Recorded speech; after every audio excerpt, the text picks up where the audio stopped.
अस्सलाम वालेकुम। तो कैसे हो आप लोग? मेरा नाम है श्याम सारी और आप देख रहे हैं कोड विद सही हो। आज की इस मेरी नेक्स्ट जनरेशन वेबसाइट के कोर्स की 7 वीडियो में हम बात करने जा रहे हैं कि लिस्ट क्या होती है, लिस्ट हम कैसे बना सकते हैं HTML के अंदर with the help of list tag, और डेफिनेशन हम कैसे लिख सकते हैं। डेफिनेशन के लिए भी अलग से टैग इस्तेमाल होता है और वो क्यों इस्तेमाल होता है मैं आपको इस वीडियो के एंड में बताऊँगा। तो सबसे पहले हम यहाँ से सबलाइम टेक्स्ट ओपन कर लेते हैं। ओपन करने के बाद कंट्रोल एन कंट्रोल एस से हमारे फोल्डर में ही ये ओपन हो गया है। हम यहाँ पे tut7.html की एक फ़ाइल बनाते हैं और इसके अंदर जल्दी से मैं HTML की बॉयलर प्लेट लगा देता हूँ। टाइटल हम यहाँ पे रखते हैं लिस्ट एंड डेफिनेशन टैग्स। तो सबसे पहले मैं कंट्रोल एस करके यहाँ से कॉपी फाइल बात करके अपने गूगल क्रोम में यहाँ पे URL के ज़रिए मैं कंट्रोल V करके इसे खोल दूँगा। देखो यहाँ पे लिखा आ गया लिस्ट एंड डेफिनेशन टेक्स्ट का मतलब हमारी फाइल रन हो चुकी है। तो अगर मैं बात करूँ कि हम लिस्ट कैसे बना सकते हैं, तो यहाँ पे मैं ये लिखने के बाद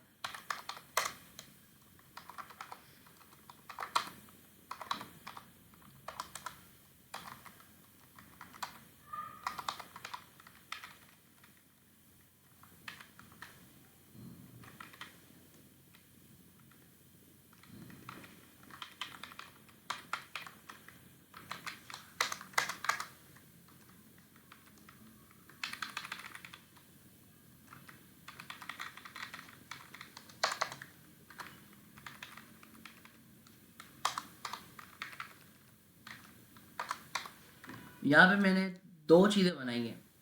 सर मैं इसको थोड़ा सा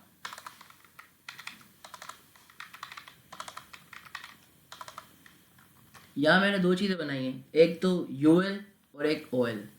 और UL के अंदर मैंने कुछ कैटेगरीज रखी हैं LI, और OL के अंदर भी मैंने कुछ कैटेगरीज रखी हैं LI। इन दोनों में बस डिफरेंस ये है कि वो UL है और ये OL है। अब UL का क्या मतलब है? UL का मतलब है कि ये लिस्ट जो हम बना रहे हैं ये अनऑर्डर लिस्ट है, और OL का मतलब है ऑर्डर लिस्ट है। अब देखते हैं कि ऑर्डर लिस्ट और अनऑर्डर लिस्ट क्या होता है। मैं यहाँ से कंट्रोल एस से सेव करता हूँ, यहाँ पे आता हूँ और इसे रिफ़्रेश करता हूँ। तो जैसे ही मैंने यहाँ पे रिफ़्रेश किया तो यहाँ पे दिस इज़ अनऑर्डर लिस्ट लिखा हुआ आ रहा है और यहाँ पे एक स्फेरिक टाइप का या सर्कल टाइप का कुछ बना हुआ आ रहा है। जबकि ऑर्डर लिस्ट के अंदर हमें साफ साफ नंबर नज़र आ रहे हैं कि काउंटिंग से स्टार्ट हो रहा है कि 1 2 3 4। इन दोनों का यही डिफरेंस है कि वहाँ पे काउंटिंग दिखाता है कि अगर आपने ऑर्डर लिस्ट इस्तेमाल करनी है, जैसे जैसे MS वर्ड के अंदर होता है, एक तो काउंटिंग का होता है 1 2 3 4 और एक बुलेट्स बने हुए होते हैं जिसके मदद से हम ऑर्डर या ऑर्डर लिस्ट का दोनों का इस्तेमाल कर सकते हैं। MCQs वगैरह बना सकते हैं इस चीज़ के अंदर, जैसे आपने MCQs वेबसाइट बहुत सारी देखी होंगी जिसके अंदर MCQs का इस्तेमाल होता है ये सब बनाने के लिए।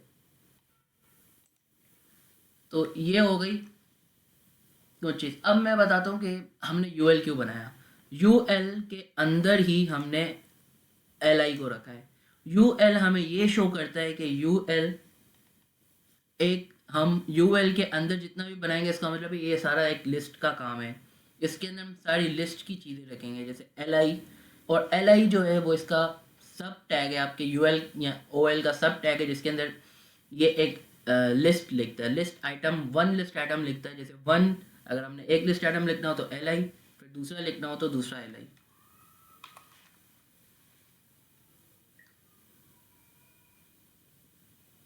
और अगर दूसरा लिखना हो तो दूसरा LI। तो इन दोनों में बस यही फ़र्क है। और अगर हम अभी बात करें OL की तो OL का भी यही होता है और इसके अंदर हम यही सब्सक्रिप्ट लिखते हैं LI। अगर यहाँ पे हमने मिसाल करो, अगर यहाँ पे हमने 1 2 3 4 नहीं चाहिए, अगर दूसरा चाहिए तो इसके लिए दोनों की टाइप्स हैं। और यहाँ पे अगर हमें सर्कल नहीं चाहिए हो, स्क्वायर वगैरह चाहिए, उन दोनों के भी दो टाइप्स हैं। यहाँ पे अगर मैं OL के अंदर टाइप लिखूँ और टाइप में यहाँ पे अगर लिखूँ 1, सिर्फ मैंने यहाँ पे लिखा 1 तो हुई भी है, सॉरी। अगर मैं यहाँ पे स्मॉल a लिखूँ और यहाँ पे इसको कंट्रोल S करके सेव करूँ और यहाँ पे रिफ्रेश करूँ तो यहाँ पे देखो स्मॉल a की टाइप्स बनी हुई आ गई हैं। और अगर मैं यहाँ पे कैपिटल कैपिटल A करूँ और यहाँ पे कंट्रोल S करूँ तो कैपिटल ए की साइन बनी हुई आ गई है। और यहाँ पे और भी होते हैं, जैसे अगर मैं आई करूँगा और कंट्रोल एस करूँगा तो यहाँ पे स्मॉल रोमन की बनी हुई आ जाएगी। और अगर मैं यहाँ पे कैपिटल आई करूँगा और एस करूँगा तो यहाँ पे हमें कैपिटल रोमन की बनी हुई आ जाएगी। अब ऐसे ही जो सिस्टम है वो टाइप उसके साथ भी है, अनऑर्डर के साथ भी है। लेकिन अनऑर्डर के साथ उसकी तो तकरीबन चार थी। एक तो कैपिटल है, स्मॉल आई और कैपिटल आई, और एक और है जो कि डिफ़ॉल्ट आती है 1 2 3 4 वाली। वैसे ही यहाँ पे भी अगर हम टाइप लिखें और यहाँ पे मैं स्क्वायर लिख के कंट्रोल एस करूँ तो यहाँ पे आप देखो कि ये स्क्वायर टाइप बना हुआ आ गया। मैं इसको और जूम करूँ तो यहाँ पे देखो ये स्क्वायर टाइप बना हुआ आ गया। मैं इसको थोड़ा जूम कर देता हूँ। और अगर यहाँ पे मैं सर्कल लिखूँगा कंट्रोल एस करके तो यहाँ पे ये सर्कल बना हुआ आ गया। और अगर जो डिफ़ॉल्ट वाला था हमारा वो था डिस्क, अगर मैं यहाँ पे डिस्क लिखता हूँ और कंट्रोल एस करता हूँ तो यहाँ पे ये डिस्क बना हुआ आ जाएगा। तो ये होती है लिस्ट। अगर हमें लिस्ट के अंदर लिस्ट बनानी हो, जैसे कुछ लिस्ट ऐसी होती हैं जिसके अंदर भी हमें लिस्ट बनानी होती है, तो यहाँ पे अगर मैं इन दोनों के बीच में एक लिस्ट बनाना चाह रहा हूँ, मतलब एक और लिस्ट हो जो कि अनऑर्डर लिस्ट को डिफाइन करे, जो सेकंड अनऑर्डर लिस्ट है इसको डिफाइन करे, तो यहाँ पे मैं अगर समझ लो यहाँ पे मैं ऑयल लेना चाह रहा हूँ, एक ऑर्डर लिस्ट लेना चाह रहा हूँ अनऑर्डर के अंदर, और यहाँ पे एल आई लिखूँगा, यहाँ पे लिखूँगा दिस इज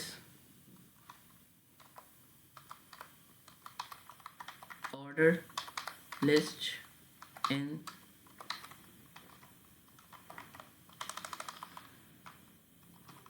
अनऑर्डर लिस्ट। मैं यहाँ पे कंट्रोल एस करके यहाँ पे अगर सेव करूँगा तो ये देखो दिस इज अनऑर्डर लिस्ट के अंदर एक आई है this is order list in unordered list. इसका मतलब अगर आपने नेस्टेड का लफ्ज़ कभी सुना हो तो ये नेस्टेड कर रहा है, मतलब लिस्ट के अंदर भी एक और लिस्ट बन सकती है। एक कैटेगरी के अंदर जैसे एक यूएल जो ये मेन यूएल है, इसके अंदर भी हम स्मॉल ओएल बना सकते हैं या यूएल बना सकते हैं। अब यूएल भी अगर लिखोगे तो यहाँ पे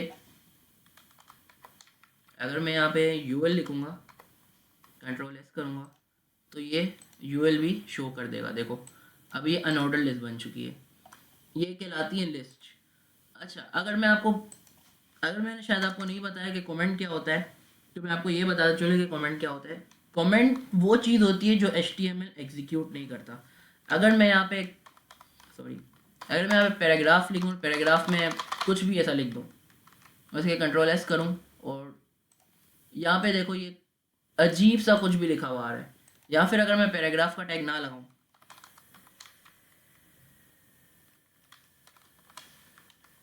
यहाँ पे अगर मैं पैराग्राफ का टैग ना लगाऊं तो ये अजीब सा कुछ लिखा हुआ आ रहा है। और अगर मैं इसे ये करना चाहूँ, मतलब कुछ ऐसा करना चाहूँ कि ये चीज़ HTML के अंदर शो ना हो, तो मैं इसका इस्तेमाल कर सकता हूँ। ये कहलाता है कमेंट। और ये कमेंट कैसे आता है, अगर आप कंट्रोल और शिफ्ट के जो लेफ्ट में जो स्लैश है वो दबाएं तो आप इसे कमेंट और अनकमेंट कर सकते हैं। अभी अगर मैं इसे चलाऊं कंट्रोल एस करके, अगर रिफ्रेश करूं तो ये गायब हो जाएगा, क्योंकि HTML ने इसे एग्जीक्यूट ही नहीं किया, HTML ने इसे समझा ही नहीं कि वो चीज़ क्या है, वो बस इसे इग्नोर कर रहा है। ऐसे ही अगर मैं अपने पूरे UL को कमेंट कर दूं कंट्रोल एस करूं तो यहाँ पे देखोगे UL पूरा गायब हो गया, अभी सिर्फ ऑर्डर लिस्ट आ रही है। तो ये कमेंट का यही काम होता है कि अगर कोई चीज़, जैसे शुरू में अगर आप कोडिंग सीख रहे हो तो अगर आपने बहुत बड़ा, भी तो ये छोटा सा कोड है, अगर आपने बहुत बड़ा कोड किया, ज़ाहिर बात है जब बाद में वेबसाइट बनाओगे तो आपको ज़रूरत पड़ेगी इस कमेंट की। कैसे ज़रूरत पड़ेगी, अगर आपने एक सेक्शन बनाया हेड का, नेव बार का, तो उस नेव बार की कोडिंग आपको अलग रखनी पड़ेगी, जिसके लिए आपको ये लिखना पड़ेगा कि दिस इज नेव बार, या फिर ये लिखना पड़ेगा नेव बार स्टार्ट हेयर और nav bar starts and nav bar end here. तो ये चीज़ें थी कि लिस्ट क्या होती है। और अभी अगर बात करें डेफिनेशन की, तो डेफिनेशन टैग में हमें, यहाँ मैं थोड़ा स्पेस दे देता हूँ ताकि सही हो जाए, डेफिनेशन टैग को हम शो करते हैं DL के अंदर। ये मैंने DL लिखा, इसका भी वही हिसाब है कि अगर आपने DL लिखा इसका मतलब है कि आप डेफिनेशन इसके अंदर लिखने वाले हो। जैसे OL के था, OL का मतलब ये था कि आपने बस ये बता दिया HTML को कि अभी यहाँ पे एक ऑर्डर लिस्ट बनने वाली है। वैसे DL का भी यही कि अभी यहाँ पे डेफिनेशन लिखी जाने वाली है। अभी अगर यहाँ पे मैं DT लिखूँ, DT का क्या मतलब है? DT मतलब आप ये समझ लो कि आप हेडिंग के तौर पे इस्तेमाल कर रहे हो, कि अगर आपने हेडिंग बनानी है तो आप हेडिंग के तौर पे इस्तेमाल कर रहे हो। जैसे यहाँ पे मैं लिख लेता हूँ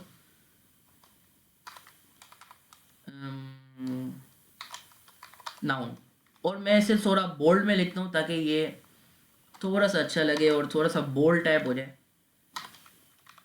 ताकि देखने में मज़ा आए कि हाँ यार ये हेडिंग है।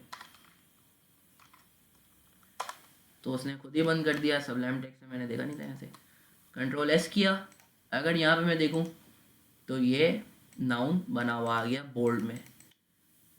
और अगर मैं अभी, ये तो सिर्फ हो गई हेडिंग, और अभी अगर मैं यहाँ पे DD करूँ और एंटर करूँ और यहाँ पे लिख दूँ noun is a person, place and animal,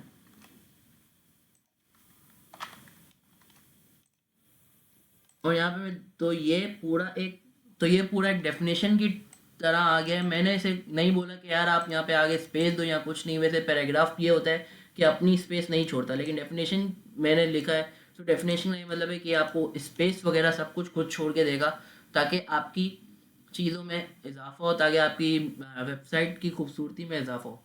और मैंने आपको बताया था कि हम डेफिनेशन का इस्तेमाल क्यों करें। वैसे तो हम H की हेडिंग डाल के H5 लिख के फिर P की हेडिंग डाल के भी, P का टैग डाल के भी हम स्टार्ट कर सकते थे, लेकिन नहीं, हमने टैग्स का खास ध्यान रखना होता है अगर हम वेबसाइट बनाना चाह रहे हैं। क्योंकि अगर आपने सही टैग इस्तेमाल किया तो सर्च इंजन ऑप्टिमाइजेशन आपकी वेबसाइट को जज करके सारा काम कर सकती है।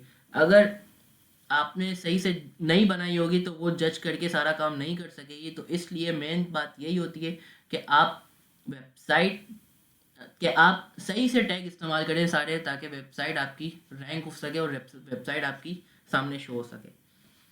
तो आज की इस वीडियो में हमने देखा कि लिस्ट क्या होती है। आज की इस वीडियो में हमने ये देखा कि लिस्ट क्या होती है, हम लाइन को कमेंट कैसे कर सकते हैं, लिस्ट की कितनी टाइप से, दो टाइप से, ऑर्डर और अनऑर्डर, और तीसरा ये कि डेफिनेशंस टैग्स क्या होते हैं, हम डेफिनेशंस वगैरह कैसे लिख सकते हैं। ये तो मामूली सी चीज़ थी, लेकिन आपने इस बात का खास ध्यान रखना है कि डेफिनेशन जब भी आप लिखें तो आप यही इस्तेमाल करें, और लिस्ट वगैरह बनाना हो तो ऐसे इस्तेमाल करें। तो आज के लिए इतना ही ठीक है।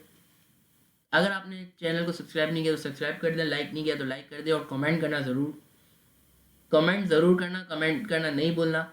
आज के लिए इतना ही, तब तक के लिए अल्लाह हाफिज़।